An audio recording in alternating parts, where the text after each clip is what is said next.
would like to ask a question about what would you wish to a younger realtor or someone who wants to get into a technology company, and how would you like to support them, and how do you see yourself, like if you can go back 20 years, what would you do differently or the same?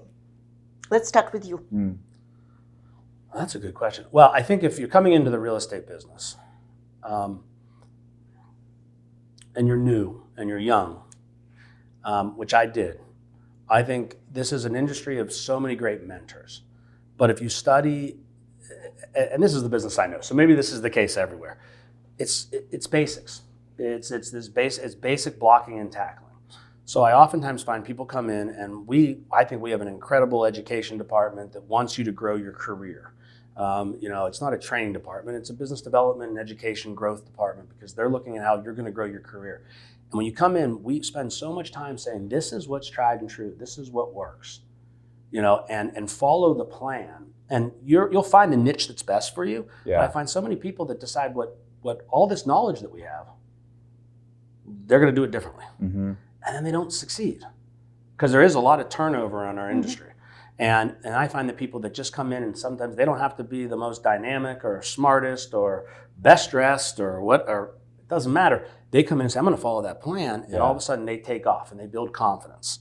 And then they start to build their own plan on top of it and have great success. So that's the first thing that I would say, is do that. The second is, I think, again, it goes back to what we were saying before. It's involvement. It's be your own owner.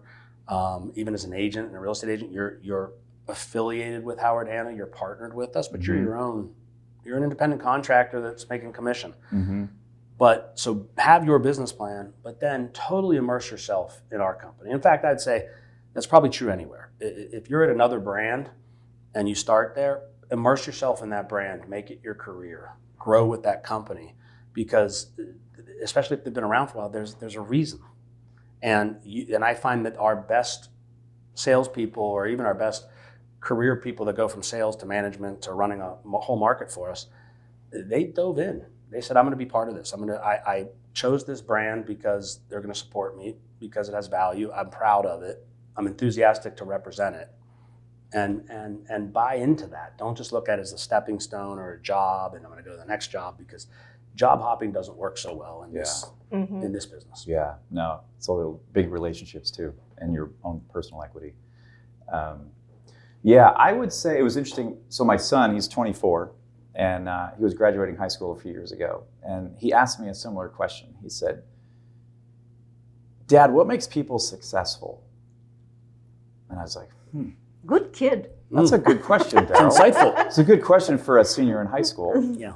He was getting ready to have to go to college, and I said, well, you got to figure out how to 2x your time. I said, we're all equal in this world. We all only have 24 hours in a day. And so I said, successful people often tends to spend their spare time doing things that are making them successful. And I said, you got to figure out how to 2x your time. And I'm like, if I had that ability, because I was a gung-ho pilot. I was an aviation major, was my undergrad. And I was going to be a pilot. And I was so set on this 10-year goal of being a captain for, commercial airline. And if I look back now, I have my 2x theory, how do you 2x your time, which is kind of set, especially early in your career. As I said, set like 2-year goals, set 2-year increments. Like people that say 5 years out, 10 years out. When you're 23, 24 years old, starting your career, it's hard to think that far out because you don't know what you don't know. But set a goal that's like 2 years out, and then do what Nana told us. My grandmother, Northeastern Pennsylvania, Wilkes-Barre Scranton, always said, God gave us 2 ears and 1 mouth for a reason. Listen twice as much as you talk. And so I said, figure out what those 2-year goals are, where you want to be in 2 years, and then go seek 2 people that you know that have done that already, and go talk to them. Buy them coffee, buy them lunch, get to know them, what made them successful, how'd they hit that goal that you want to go hit in 2 years, and can you learn from them? And to your point, everybody is different. Can you get there in half the time by doing and learning from others and adding that to your own recipe, right? So that was my theory to him, as far as if I could go back, I'd figure out how I could 2x my time and be a little more productive as a 24, 25, 26-year-old versus doing it the way I did it, all the way through the years. But there's great so much advice. to learn That's out great there. advice. That is So great much to learn advice. out there with so many people who have done it before. So I still have 4 mentors of my own that I meet with on a quarterly, regular basis, and just sit down and pick their ears, things about family and career and all sorts of stuff. So, Well, that is great advice. I'm going to take that advice too, and I am not 24. Yes, I agree. That is good advice. it's been 6 or 7 years since we've been 24. It was a while ago. Yeah, quite a few. Well, I just wanted to thank both of you for your time. Thank you so much. Thank you. Thank Yeah. you, Hobie. Thank Thank you, you, Lucy. Jay, for flying Yep, in. thank and you, Hobie. for Oh, Lucy, this is supporting great. me. Thank Yeah, you, Jeff. always. Thank you. This was Yep. great. Thank you.